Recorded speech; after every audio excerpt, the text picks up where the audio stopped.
नमस्कार मंडळी, सगळ्यांचं स्वागत आहे चॅनलवर। आज परत एक म्हैसूरमधलाच भाग घेऊन मी परत आलेली आहे।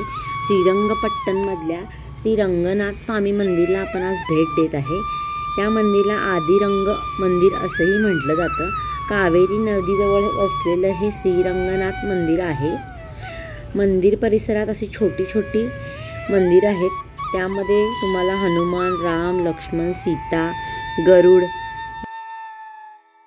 अशी छोटी छोटी मंदिरं बघायला मिळतात। जेव्हा आपण ह्या मंदिरला एंट्री करतो तेव्हा एक मोठं गोपूर दिसते।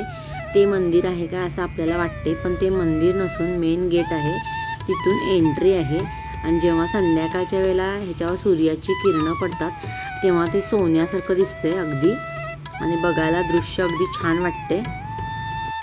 सभा मंडपात भरपूर खांब आहेत आणि तिथून आत गेल्यानंतर गर्भगृहामध्ये भगवान विष्णूंची शेष नागावर पहुडलेली अशी मूर्ती आहे आणि विष्णूंच्या रंगनाथ रूपाला हे समर्पित मंदिर आहे। या मंदिराला पंचरंग क्षेत्र असंही म्हटलं जातं।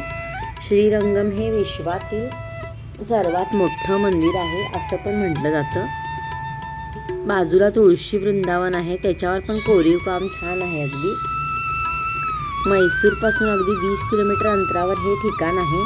म्हैसूरहून आपल्याला बस, टॅक्सी किंवा रिक्षा आरामशीर मिळतात इथं यायला।